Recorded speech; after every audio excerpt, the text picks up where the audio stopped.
Good morning student and my dear friend. आज मैं आप सभी को welcome to my YouTube channel Shiksha with Asha. आज मैं आप सभी को टेंस पढ़ाने जा रही हूँ। टेंस हमारे 3 प्रकार की होती हैं, present tense, past tense, future tense. Present tense 4 प्रकार की होती है तथा पास्ट टेंस 4 प्रकार के होते हैं। फ्यूचर टेंस भी हमारे 4 प्रकार के होते हैं।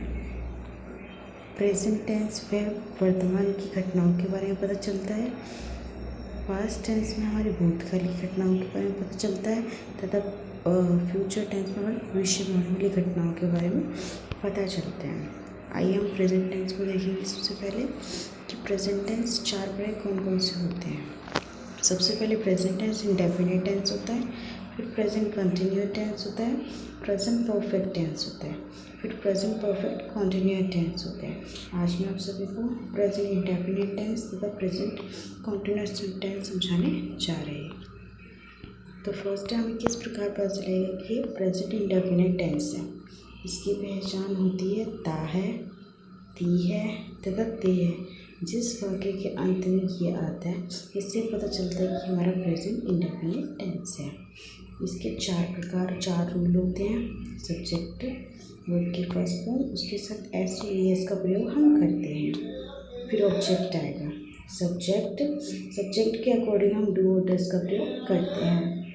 फिर नोट आएगा, फिर वर्ब आएगा, फिर ऑब्जेक्ट का प्रयोग किया जाता है। फिर डू या डज पॉजिटिव, वर्ब की फर्स्ट फॉर्म तथा ऑब्जेक्ट का प्रयोग करेंगे। फिर डू या डज सब्जेक्ट, नोट, वर्ब की फर्स्ट फॉर्म तथा ऑब्जेक्ट का क्वेश्चन मार्क का हम प्रयोग करेंगे।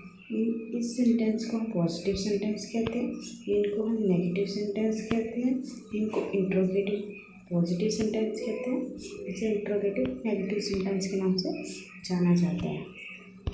अब हम ये जानेंगे कि डू और डज का प्रयोग हम किस प्रकार करते हैं। डू का प्रयोग आई के साथ होता है, वी के साथ होता है, यू के साथ होता है, दे के साथ होता है तथा प्लूरल फॉर्म के साथ किया जाता है। डज का प्रयोग ही के साथ होता है, शी के साथ होता है, इट के साथ होता है तथा नेम के साथ होता है तथा सिंगुलर फॉर्म के साथ इसका प्रयोग किया जाता है। साथ में डज में एस और इज में जब भी सिंगुलर फॉर्म आएगी उसके साथ एस और ई एस का प्रयोग करेंगे। यह सबसे इम्पोर्टेंट होता है जो बच्चे लगाना भूल जाते हैं। ये कभी कभी फिल इन द ब्लैंक्स में पूछे जाते हैं। आई का मतलब होता है मैं, वी का मतलब होता है हम, यू का मतलब होता है तुम, दे का मतलब होता है वे और प्लूरल का मतलब होता है एक से ज़्यादा चीज़ों का होना। ही का मतलब तो लड़के के लिए प्रयोग होना, शी होता है लड़के के लिए प्रयोग होना, इट होता है जानवर के लिए प्रयोग होना, नेम होता है किसी पर्सन का नाम। सिंगुलर फॉर्म होती है किसी एक के बारे में बताना।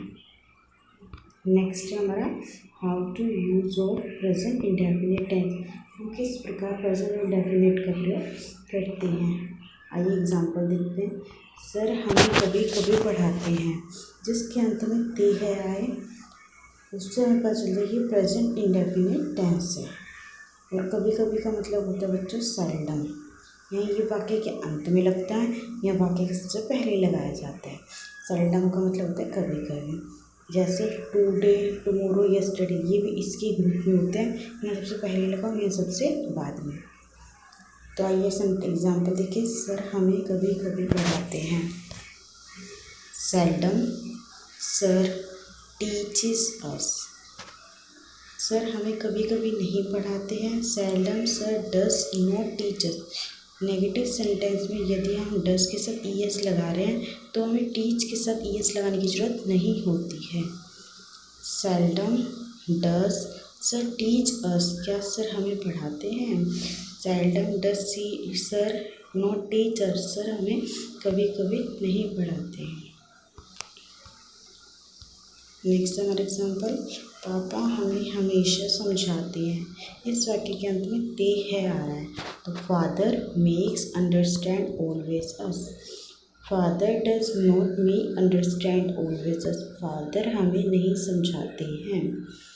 क्या फादर हमें समझाते हैं। Does father makes understand always us. साथ में क्वेश्चन मार्क, क्योंकि हम क्वेश्चन पूछ रहे हैं क्या फादर हमें समझाते हैं। Father does not make understand always us, साथ में क्वेश्चन मार्क कि क्या फादर हमें नहीं समझाते हैं। नेक्स्ट हमारा क्वेश्चन है तुम विद्यालय जाते हो। इसके अंत में भी ता है आ रहा है। जिसके अंत में ता है आए उससे हमें पता चलता है प्रेजेंट इंडेफिनिट टेंस है, तो तुम के लिए यू लगता है, तो यू गो टू स्कूल। इसमें हमने एस और एस का प्रयोग क्यों नहीं किया, ये एक प्लूरल फॉर्म है। तो यू गो टू स्कूल, क्या तुम स्कूल नहीं जाते हो? You do not go to school. क्या तुम स्कूल जाते हो? Do you go to school. क्या तुम स्कूल नहीं जाते हो? Do you not go to school. Next example है हमारा, वे लोग व्यायाम करते हैं। बच्चों, व्यायाम का मतलब होता है एक्सरसाइज करना, जो हमारी सेहत के लिए काफ़ी फायदेमंद होती है। और वे का मतलब होता है दे। वे का मतलब होता है दे। बच्चे ज़्यादा कंफ्यूज होते हैं, इसमें हम ही ले या शी का प्रयोग करें, बट इसमें हम दे का प्रयोग करते हैं। दे का मतलब होता है बहुत सभी लोग, तो दे टेक एक्सरसाइज। वह लोग व्यायाम नहीं करते, they do not take exercise. क्या वह व्यायाम करते हैं? Do they take exercise. Do they not take exercise, क्या वे व्यायाम नहीं करते हैं। नेक्स्ट है हमारा, मोहन मांस खाता है। जिसके अंत में ता है आए। Mohan Yeats meet. मोहन मांस खाता है। मोहन मांस नहीं खाता, Mohan does not eat meat. क्या मोहन मांस खाता है? Does Mohan eat meat. क्या मोहन मांस नहीं खाता है? Does Mohan not eat meat. Next हमारा एग्जाम्पल है, वह दिल्ली में रहता है। He lives in Delhi. वह दिल्ली में नहीं रहता है। He does not live in Delhi. क्या वह दिल्ली में रहता है? Does he lives Delhi. क्या वह दिल्ली में नहीं रहता? Does he not Delhi. Next है, आप यह काम करते हो। यह का मतलब होता है दिस। यह का मतलब होता है दिस। आपके लिए आप तुम का यूज़ कर सकते हो। आप और तुम आर सेम मीनिंग, तो यू डू दिस वर्क। आप ये काम नहीं करते, you do not do this work. क्या आप यह काम करते हो? Do you do this work. क्या आप यह काम नहीं करते? Do you not do this work. Next हमारा एग्जाम्पल है, वे लोग मुझे जानते हैं। जानने कहते हैं नाउ। वे होता है दे, जो मैं आपको पहले ही बता चुकी हूँ। वे लोग मुझे जानते हैं, दे नाउ मी। वह लोग मुझे नहीं जानते हैं, दे डू नॉट नाउ मी। क्या वह मुझे जानते हैं? They do they now me. क्या लोग मुझे नहीं जानते हैं? दे डू नॉट नाउ मी। साथ में क्वेश्चन मार्क लगाना भूलना नहीं है। नेक्स्ट है हमारा क्वेश्चन, मैं पंजाबी भाषा जानती हूँ। मैं पंजाबी भाषा जानती हूँ। I know Punjabi language. Language पहले काफ़ी बच्चे बहुत गलत लिखते हैं, so please careful. LENGUAGE language, कि मैं पंजाबी भाषा जानती हूँ। मैं पंजाबी भाषा नहीं जानती। I now do Punjabi languages. Do I now Punjabi languages. क्या मैं पंजाबी लैंग्वेज नहीं जानती? Do I know Punjabi language.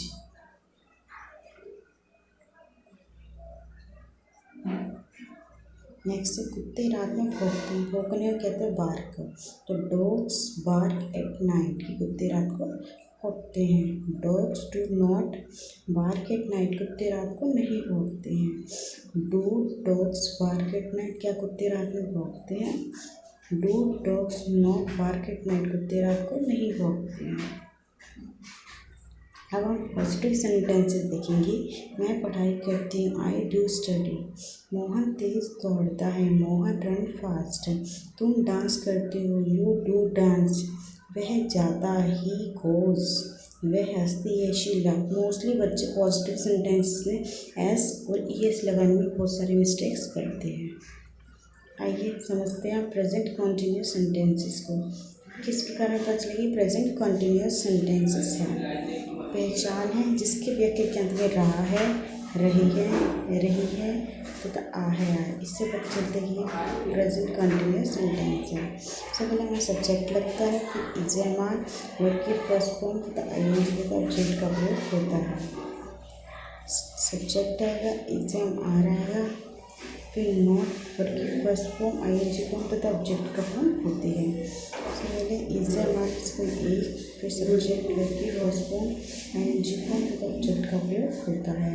फिर exam uh subject not verb की फर्स्ट फॉर्म आईएनजी तथा ऑब्जेक्ट के लिए क्वेश्चन मार्क का प्रयोग किया जाता है। आइए नेक्स्ट देखते हैं। इस किसके साथ यूज होता है? ही के साथ यूज होता है, शी के साथ, नेम के साथ तथा सिंगुलर फॉर्म के साथ इंग्लिश का भी प्रयोग करते हैं। एम का प्रयोग हम हमेशा आई के साथ किया जाता है। आर का प्रयोग यू, वी, दे तथा प्लूरल फॉर्म के साथ करते हैं। नेक्स्ट है हमारा प्रेजेंट कंटिन्यूअस टेंस। हम किस प्रकार चलेंगे present continuous tense? Present continuous वे टेंस होते हैं जो लगातार चलते हैं, जिसके अंत में रहा है, रही है, आ रहा, वो कंटिन्यूस चलता है, उसे प्रेजेंट कंटिन्यूस टेंस कहते हैं। जैसे तुम कुछ सोच रहे हो, you are thinking something. Something होता है कुछ और सोचना होता है थिंकिंग। तो you are not thinking something, तुम कुछ नहीं सोच रहे। आर यू थिंकिंग समथिंग, क्या तुम कुछ सोच रहे हो? Are you not thinking something, क्या तुम कुछ नहीं सोच रहे हो? नेक्स्ट है हमारा सर बिस्कुट को चाय में डबो रहे हैं। Sir is dipping biscuit in a T. Sir is not dipping biscuit in a T, क्या सर बिस्कुट को चाय में नहीं डबो रहे हैं? Is sir dipping biscuit in a T, क्या सर बिस्कुट को चाय में डबो रहे हैं?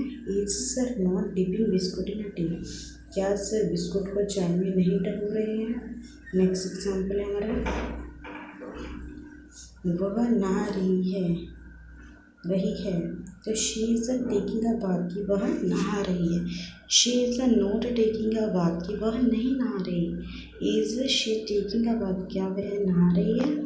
Is she not taking a bath, क्या वह नहीं नहा रही है। इन सेंटेंस पर चलते कि वो हमारे जो भी हम वर्क कर रहे हैं वो कंटिन्यूस में है। नेक्स्ट है हमारा वह रोड पर गाना गा रही है, क्या अभी भी गा रही है? तो शी इज़, वह के साथ रही आ रहा है, रहा तो लड़के के लिए आता है, रही लड़की के लिए आता है, इसलिए मैं शी का प्रयोग कर रहा है। She is singing a song on the road, कहाँ पे गा रही है? On the road. She is not singing a song on the road, वह रोड पर गाना नहीं गा रही है। Is she singing a song on the road, क्या वह गाना गा रही है? Is she not singing a song, क्या वह रोड पर गाना नहीं गा रही है। नेक्स्ट है तुम उसे पैसे दे रही हो। You are giving money him, him होता है उसे, लड़का है लड़की हमें नहीं पता। You are not giving money him, तुम उसे पैसे नहीं दे रही हो। Are you giving money him, क्या आप उसे पैसे दे रहे हो? Are you not giving money him, क्या आप उसे पैसे नहीं दे रही हो। नेक्स्ट है हमारा मैं उसके साथ लड़ाई कर रहा हूँ। I am fighting with her के साथ लड़ाई कर रहा हूँ, ठीक है। हर या इसके बदले, हर के बदले आप हिज का प्रयोग कर सकते हैं, इसमें ये डिफाइन है कि लड़का एक लड़की से लड़ाई कर रहा है। तो I am not fighting with her, कि मैं उसके साथ लड़ाई नहीं कर रहा हूँ। M I fighting with her, क्या मैं उसके साथ लड़ाई कर रहा हूँ। I am not fighting with her, कि मैं उसके साथ लड़ाई नहीं कर रहा। मैं कार चला रही हूँ। I am driving a car, मैं कार नहीं चला रही। I am not driving a car, क्या मैं कार चला रही हूँ। M I driving a car, क्या मैं कार नहीं चला रही। I am not driving a car. अब हम पढ़ेंगे अब मैं आपको टेंसेस समझाने के बाद वर्ब सिखाऊंगी, जिसका इम्पोर्ट हमारे टेंसेस में बहुत इम्पोर्टेंट रोल होता है। सबसे पहले आवाज़, जिसमें होता है लज्जित करना, इसका मतलब होता है लज्जित करना, ठीक है, लज्जित करना। अब अबासित, अबैट रोकथाम करना, अबैटेड। अबाइट होता है रहना या टकराना, जिसका मतलब अबॉर्ड। अब्सॉर्ब होता है सोखना, अब्सॉर्ब। नेक्स्ट है हमारा एक्सेप्ट, स्वीकार करना, एक्सेप्टेड। सिक्स्थ है एचे, पीड़ा होना, एसिड, जब हमारे दर्द होती है उसे पीड़ा कहते हैं। सेवन्थ है अचीव, हासिल करना कोई चीज़, अचीव्ड। एक्वायर, प्राप्त करना, एक्वायर्ड। एक्ट होता है अध्ययन करना, हम किस प्रकार अध्ययन कर रहे हैं। एक्टिएट सक्रिय होना, एक्टिव कहते हैं ना, तुम एक्टिव बनो, एक्टिवेटेड एक्टिवेटेड। एक्वेट उकसाना, उकसाना किसी को उकसाते हैं ना, किसी को हम इरिटेट करते हैं, उसे कहते हैं एक्वेटेड एक्वेटेड। ऐड होता है जोड़ना, एडेड एडेड। एड्रेस होना, संबोधित करना, एड्रेस एड्रेस। एडजस्ट का मतलब होता है संबोधित करना, एडजस्टेड एडजस्टेड, किस चीज़ को अडोप्ट करना। एडमायर होता है प्रशंसा करना, किसी की तारीफ करना, एडमिटेड एडमिटेड। फिर है एडमिट होता है भर्ती होना, एडमिटेड होता है भर्ती होना। एडवाइस होता है सलाह देना, एडवाइज्ड एडवाइस सलाह देना। अफेक्ट प्रभाव जाना, अफेक्टेड अफेक्टेड प्रभाव जाना। एफर्ट का मतलब होता है प्रभाव करना, एफर्ट एफर्ट। एग्री सहमत होना, एग्रीड एग्रीड सहमत होना। एम होता है किस चीज़ का लक्ष्य होना, एम्ड एम्ड।